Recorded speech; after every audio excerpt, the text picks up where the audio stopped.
Saudi আরবের রাজধানী রিয়াদে Saudi আরব এবং পাকিস্তানের মধ্যে একটা অত্যন্ত গুরুত্বপূর্ণ চুক্তি সম্পাদিত হয়েছে।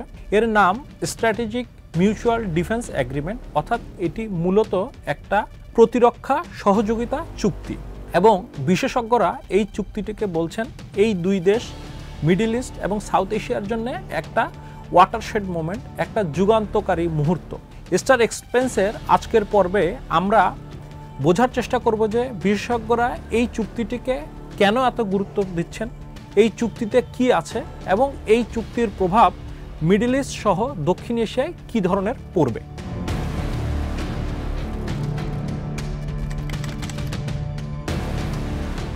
মোটা দাগে বললে এই চুক্তির মূল বৈশিষ্ট্য হলো পাকিস্তান এবং সৌদি আরব তারা পরস্পরকে প্রতিরক্ষার ব্যাপারে সব ধরনের সহায়তা করবে। এবং এখানে একটা বিষয় তারা খুব হাইলাইট করছে, সেটি হলো যে যদি এই দুই যারা চুক্তি করলো তারা যদি কেউ আক্রমণের শিকার হয়, তাহলে এই চুক্তিবদ্ধ আরেকটি দেশ তারাও এই তার চুক্তির যে বন্ধু রয়েছে তাকে রক্ষার্থে এগিয়ে আসবে। অর্থাৎ তারা একে অপরকে যে কোনো ধরনের আক্রমণের মুখে রক্ষার্থে এখন থেকে চুক্তিবদ্ধ। তো এর একটা বিভিন্ন ধরনের যে ডিফেন্স কোঅপারেশন আছে সেখানে একটা বিষয় খুব বড় আকারে আসছে, সেটা হলো যে নিউক্লিয়ার কোঅপারেশন। আমরা দীর্ঘদিন ধরে দেখেছি যে সৌদি আরব তারা তাদের ইউরেনিয়ামকে এনরিচ করতে চায় এবং যেটার সবসময় বলা হয়েছে যে সৌদি আরবের দিক থেকে যে এটার মূল উদ্দেশ্য যে তারা ফসিল ফুয়েলের উপরে তাদের যে এক ধরনের ডিপেন্ডেন্সি রয়েছে বড় আকারে সেটিকে কমিয়ে আনতে চায় এবং নিউক্লিয়ার যে এনার্জি সেটিকে তারা ব্যবহার করতে চায়। কিন্তু সবসময় যারা স্ট্র্যাটেজিক অ্যানালিস্ট তারা বলে আসছেন যে মধ্যপ্রাচ্যে সৌদি আরব তাদের প্রধানতম প্রতিপক্ষ মনে করে ইরানকে, এবং ইরান একটা নিউক্লিয়ার পাওয়ার। সো ইরানের বিরুদ্ধে একটা নিউক্লিয়ার ডেটারেন্স হিসেবে সৌদি আরব তাদের এই প্রতিরক্ষামূলক নিউক্লিয়ার যে ফ্যাসিলিটিস, মিসাইল ফ্যাসিলিটিস সেগুলো তারা ডেভেলপ করতে চায়। তো এখানেই প্রশ্ন আসছে যে পাকিস্তান নিজেও একটি নিউক্লিয়ার শক্তিসম্পন্ন দেশ। সো এখন এই সৌদি আরব এবং পাকিস্তান তারা যে এই ডিফেন্স এগ্রিমেন্ট করলো, এর আওতায় সৌদি আরব কি পাকিস্তান থেকে এই ধরনের নিউক্লিয়ার আর্মামেন্ট বা নিউক্লিয়ার ওয়েপন ডেভেলপ করার জন্য সহায়তা পাবে কিনা।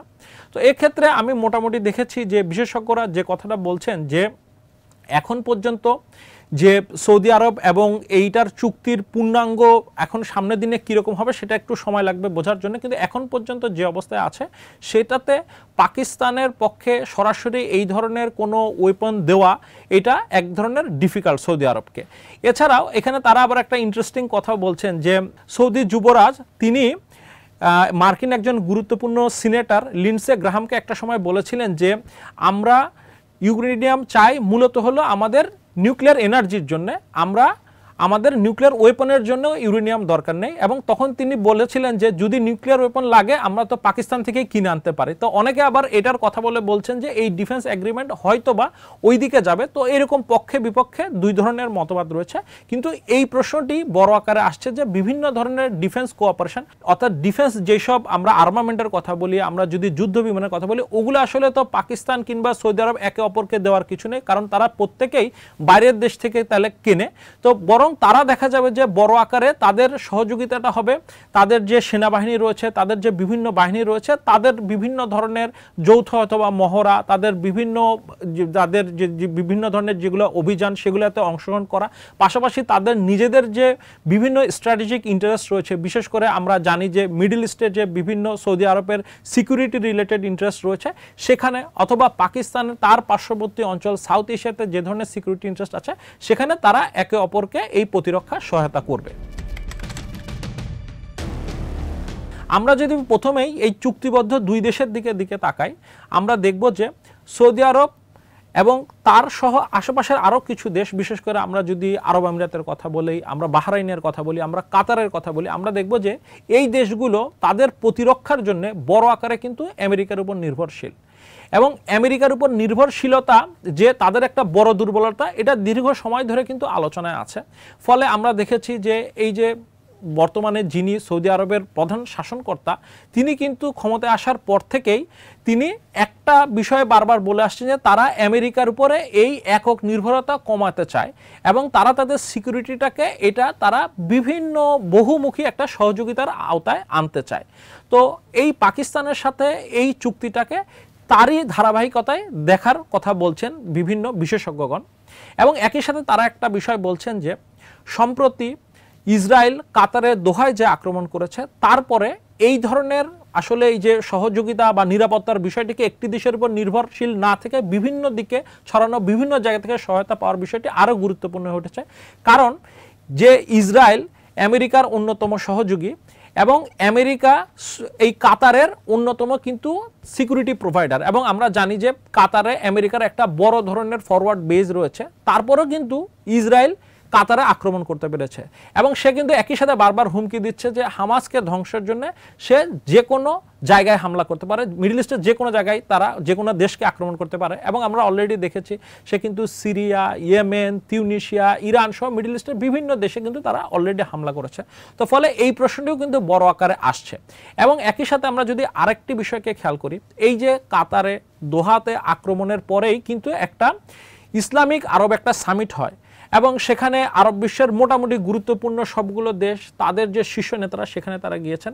এবং সেখানে কিন্তু একটা বারবার কথা এসেছে যে আরব দেশগুলো, ইসলামিক দেশগুলো, তাদের মধ্যে একটা ডিফেন্স কোঅপারেশন গড়ে তোলা, অর্থাৎ তারা বাইরের কোনো দেশের উপর নির্ভরশীল না হয়ে বরং নিজেরা এক ধরনের একটা ডিফেন্স এগ্রিমেন্টের মধ্যে এসে একটা শক্তিশালী প্রতিরক্ষা ব্যবস্থা গড়ে তোলা। তো এটা সরাসরিভাবে, অর্থাৎ এই যে মিটিংটি হলো দোহাতে তারপরেই যে এটা হয়েছে ব্যাপারটা এরকম নয়, কারণ এই ধরনের চুক্তি হতে একটা দীর্ঘ সময় লাগে। কিন্তু ওই চুক্তির যে আকাঙ্ক্ষা, অর্থাৎ এই যে সামিটটার যে আকাঙ্ক্ষা, যে এক ধরনের একটা নিজেদের মধ্যে অ্যাগ্রিমেন্ট গড়ে তোলা, ডিফেন্স সহায়তা গড়ে তোলা, সেটার ক্ষেত্রে পাকিস্তানের সাথে সৌদি আরবের এই চুক্তিটাকে একটা গুরুত্বপূর্ণ পদক্ষেপ হিসেবে বলা হচ্ছে। এবং বলা হচ্ছে যে এই মিডল ইস্টের অন্যান্য দেশগুলো, বিশেষ করে কাতার এবং আরব আমিরাত, তারাও কিন্তু পাকিস্তানের সাথে অথবা অন্য কোনো গুরুত্বপূর্ণ মিডল ইস্টার্ন কান্ট্রির সাথে এই ধরনের চুক্তির দিকে যেতে পারে। তো এটা হলো আমরা মিডল ইস্ট এবং সৌদি আরবের ক্ষেত্রে দেখছি। আবার যদি পাকিস্তানের দিক থেকে বলি, পাকিস্তানের ক্ষেত্রে বড় আকারে যে জিনিসটাকে হাইলাইট করা হচ্ছে যে পাকিস্তানে দীর্ঘদিন ধরে তাদের অর্থনৈতিক অবস্থা অত্যন্ত খারাপ এবং একভাবে আইএমএফ এবং সৌদি আরব তারা পাকিস্তানের অর্থনীতিকে বাঁচিয়ে রেখেছে। ফলে যখন এই একটা প্রতিরক্ষা চুক্তি হলো, তখন সৌদি আরবের সাথে তার যে সম্পর্ক আগে অনেকটা যেমন সে তার দানের উপর নির্ভরশীল, সেটা বরং এখন একটা মিউচুয়াল রূপ নিল। অর্থাৎ একদিকে সে যেমন প্রতিরক্ষা সহায়তা পাবে, আরেকদিকে সে কিন্তু অর্থনৈতিক সহায়তাও পাবে বড় আকারে। তো ফলে স্বাভাবিকভাবে পাকিস্তানের অবস্থান আগের তুলনায় অনেক বেশি শক্তিশালী হলো।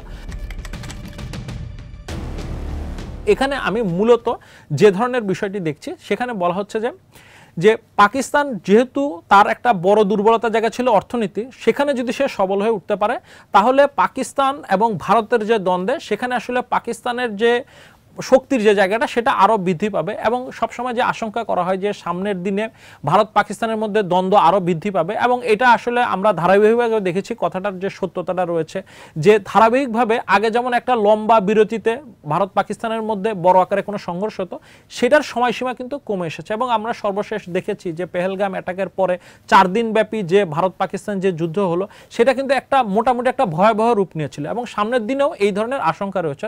সেক্ষেত্রে আসলে এই যে পাকিস্তান এবং ভারতের মধ্যে এই ধরনের সংঘর্ষ এবং সেখানে এই ধরনের পাকিস্তানের শক্তিশালী হওয়ার যে বিষয়টা, সেগুলো অবশ্যই প্রভাব রাখবে।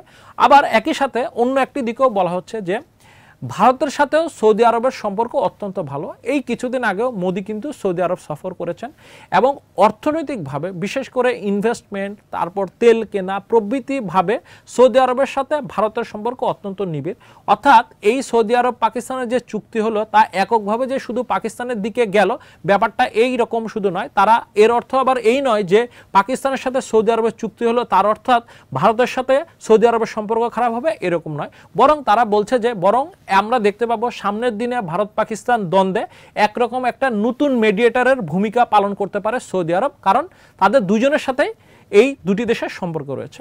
এর পাশাপাশি আমি আরেকটা বিষয় বলি, আমরা জানি পাকিস্তানের সাথে ইরানের এক ধরনের একটা গন্ডগোল আছে তাদের যে সীমান্তবর্তী যে এলাকাগুলো নিয়ে।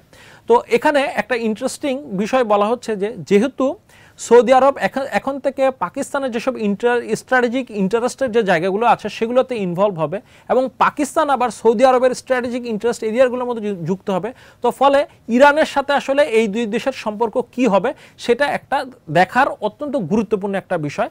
তো এখানেও যে বিষয়টা আসছে একটা বড়ভাবে বলা হচ্ছে যে যেহেতু সৌদি আরবের সাথে ইরানের একটা ঐতিহাসিক একটা কনফ্লিক্ট আছে এবং মিডল ইস্টে এটা একটা প্রধানতম কনফ্লিক্ট, তো সেখানে পাকিস্তানের এই যুক্ত হওয়াটা পাকিস্তানের সাথে ইরানের সম্পর্কটাকে স্বাভাবিকভাবে খারাপ করবে এবং ভবিষ্যতে হয়তো বা দেখা যাবে যে ওই যে বর্ডার এরিয়াগুলোতে যেখানে দুই পক্ষই তারা তাদের শক্তি প্রদর্শন করে সেখানে হয়তোবা সংঘর্ষ বাড়বে।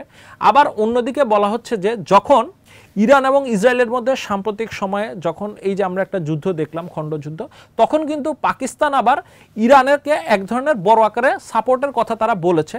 তারা কতখানি ম্যাটেরিয়ালি দিতে পেরেছে সেটা বড় কথা নয়, কিন্তু তারা মৌখিকভাবে বড় ধরনের সাপোর্টের কথা বলেছে। তো ফলে সৌদি আরব, ইরান, পাকিস্তান তাদের মধ্যে এক ধরনের আবার সম্পর্কের উন্নতিও ঘটতে পারে পাকিস্তানের এই সৌদি ইরান ইকুয়েশনের মধ্যে ঢোকার ক্ষেত্রে।